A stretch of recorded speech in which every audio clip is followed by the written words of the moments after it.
পেহেলগাম ঘটনাৰ পাছতে এতিয়া এটাৰ পাছত আনটোকৈ কথা পোহৰলৈ আহিছে। সন্ত্ৰাসবাদীয়ে কাৰ্যকলাপ কেনেকৈ চলায়, এই কাৰ্যকলাপৰ আঁৰত সন্ত্ৰাসবাদীৰ আঁৰত কোন জড়িত হৈ থাকে, সেই কথা এতিয়া পোহৰলৈ আহিছে। 22 এপ্ৰিলত যি ঘটনা সংঘটিত হৈছিল, সেই ঘটনা এজন পৰ্যটকৰ কেমেৰাত বন্দী হৈছিল আৰু এই পৰ্যটকজনৰ কেমেৰাত বন্দী হোৱা দেখিবলৈ পোৱা গৈছিল এজন লোকে আল্লাহু আকবৰ ধ্বনি দিয়া। আৰু তাৰ পাছতে ঘটনাৰ বিষয়ে আৰু অধিকভাৱে এতিয়া পোহৰলৈ আহিছে এনেবোৰ সন্ত্ৰাসবাদীৰ আঁৰত কোন জড়িত হৈ থাকে। শেহতীয়াকৈ অহা তথ্যমতে এই OGWয়ে সন্ত্ৰাসবাদীসকলক সহায় কৰি আহিছে। কিন্তু এই OGW কি হয়? অভাৰগ্ৰাউণ্ড ৱৰ্কাৰ, অৰ্থাৎ এই OGW একোজন OGWক সন্ত্ৰাসবাদীয়ে তেওঁলোকক দীৰ্ঘদিন ধৰি তেওঁলোকক অধ্যয়ন কৰি থাকে আৰু এই OGW হ'ব পৰাকৈ তেওঁলোকক যোগ্য কৰি তোলে, তেওঁলোকক ব্ৰেইন ৱাছ কৰে সন্ত্ৰাসবাদীয়ে আৰু তাৰ পাছতে তেওঁলোকক এনেসমূহ কামত নিয়োজিত কৰায়। এই OGWয়ে কি কৰি আহিছে আমি আপোনালোকক জনাম। এই OGWয়ে কৰি আহিছে সন্ত্ৰাসবাদীক প্ৰতিটো মুহূৰ্ততে সহায়। গতিকে OGW অবিহনে সন্ত্ৰাসবাদীয়ে সন্ত্ৰাসবাদী কাৰ্যকলাপ চলোৱাটো অসম্ভৱ।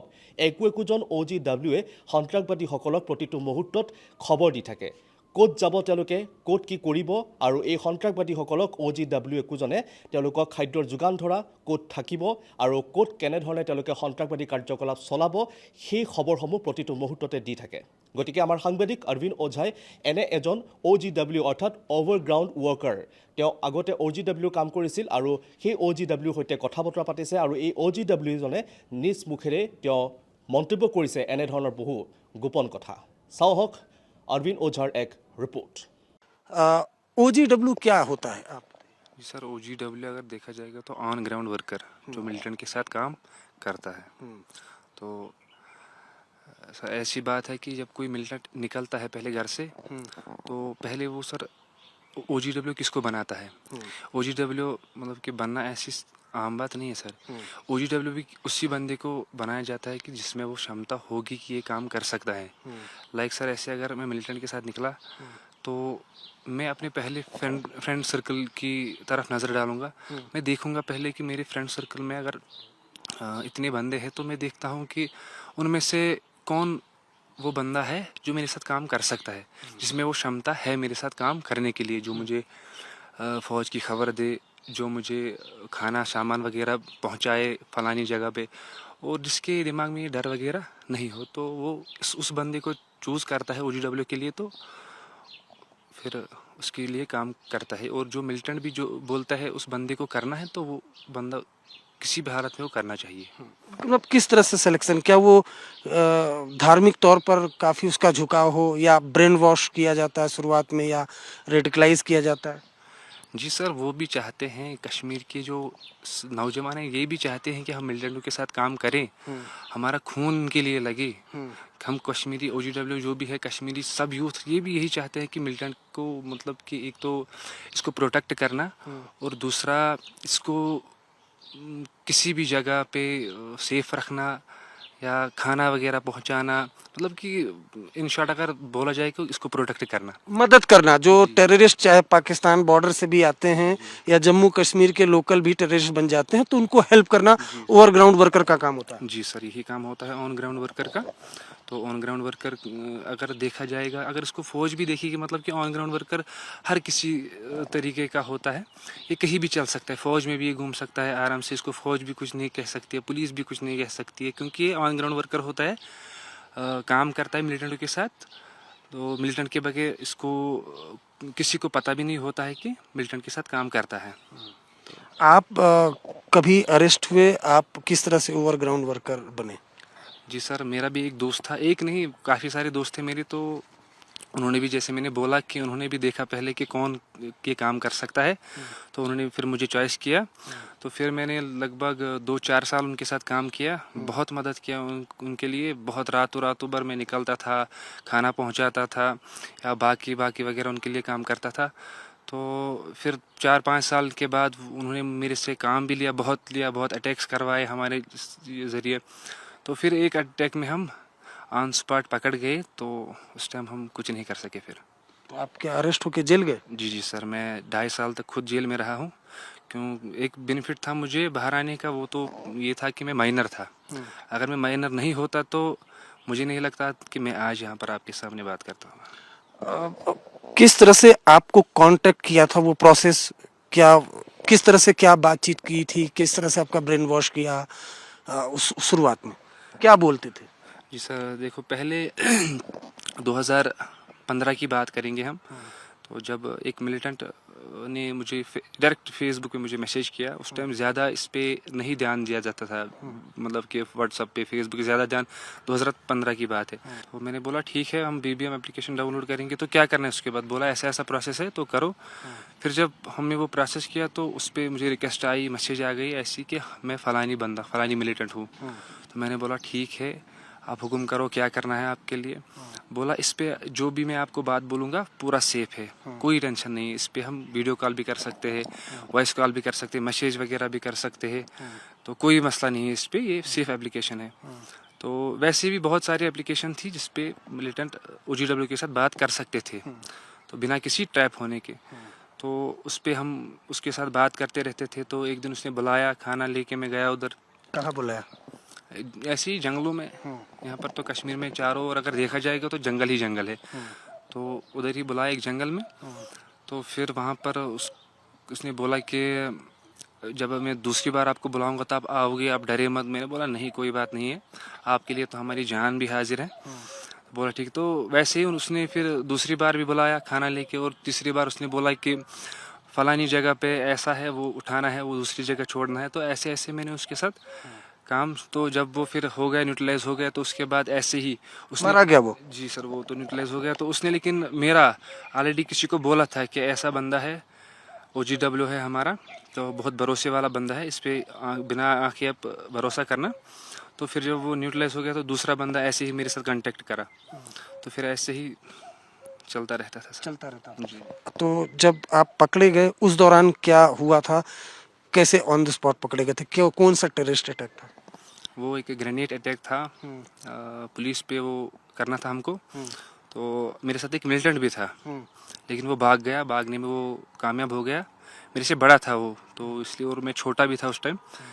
तो जब हम गए, बाइक पे हम गए, ग्रेनेड जब हमने फोड़ा, तो जब ग्रेनेड की आवाज़ में, मतलब वो मेरे सामने ही फटा एक, उसमें थोड़ा सा जो वहाँ उसमें वो निकल गए, वो जब वो फोड़ गया तो उसमें जो ये बारूद वगैरह निकला वो थोड़ा मेरे सर पे भी लग गया। अच्छा। तो उसकी वजह से मैं वहीं पर गिरा। तो पूरी तो ट्रेनिंग भी नहीं थी, तो इसलिए जब मैं वहाँ पर गिरा तो उन्होंने फिर CCTV फुटेज चेक की थी कि ये बंदा इसमें यही इसी ने, क्योंकि वहाँ पर मुझे देखा भी था कि बहुत सारे लोगों ने, तो वैसे में फंस गया उस टाइम। वरना मैं भी उस मिलिटेंट के साथ भागने में कामयाब होता, वो लेकिन खुद भाग गया। खुद भाग गया। तो आपको क्या बोला था, कि किस तरह से आपको बोला, क्या आपको बोलते थे बीबीएम चैट में कि आप आतंकवादी के साथ काम करने को तैयार हो गए? क्या बोलते थे, क्या बातचीत होती थी? यही सर कि अगर हम निकल गए, हम मैं भी आपके साथ मतलब कि कल तक था, हम तो साथ में थे, मुझे कौन सी मजबूरी थी निकलने की, गन उठाने की, मुझे कौन सी मजबूरी थी। ऐसे ही बोलते थे, ऐसे ही माइंड वॉश करते थे कि अगर मैं भी आपकी तरफ ऐशो आराम की ज़िंदगी गुजारता था तो मुझे क्या मजबूरी थी गन उठाने की। इसके लिए इस पे तो कोई मतलब कि बैकग्राउंड है कुछ, तो उस वजह से मैंने ये बंदूक उठाई। तो वैसे ही ये माइंड वॉश करते थे, तो फिर हम उनके माइंड वॉश में आते थे। अब आपको जब आतंकवादियों के साथ रहे, ग्रेनेड ब्लास्ट किया, अब आज की डेट में क्या लगता है, वो गलत था, क्या लगता था? सर 110% वो गलत था। अगर आज मैं देखता हूँ तो मैं ये बोलता हूँ कि मैं उस टाइम बचा ही क्यों, क्योंकि जो मैंने किया उस टाइम मिलिटेंटों के साथ, जो मैंने काम किए हैं वो, मैं आज मतलब बहुत शर्मिंदा हूँ उस पर। आपके कितने दोस्त अभी OGW हैं और कितने टेररिस्ट बन चुके हैं? सर टेररिस्ट की अगर बात करेंगे तो वो भी ऑन ग्राउंड में 2 टेररिस्ट है अभी भी। तो न्यूट्रलाइज की अगर बात करेंगे सर, लगभग अप्रॉक्स 13-14। 13 दोस्त आपके मारे जा चुके जी हैं? सर, मेरे जो क्लोज थे मेरे। जी।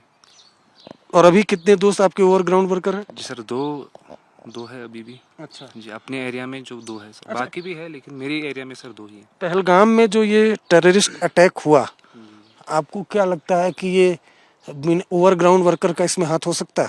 सर ओवरग्राउंड वर्कर के बगैर तो ये काम हो ही नहीं सकता है अगर देखा जाएगा। देखो सर, अगर मुझे यहाँ, मगर देखो अगर मुझे सर यहाँ पे श्रीनगर में मानो कि अटैक करना होगा, सर मैं ऐसे थोड़ी ना जा सकता हूँ।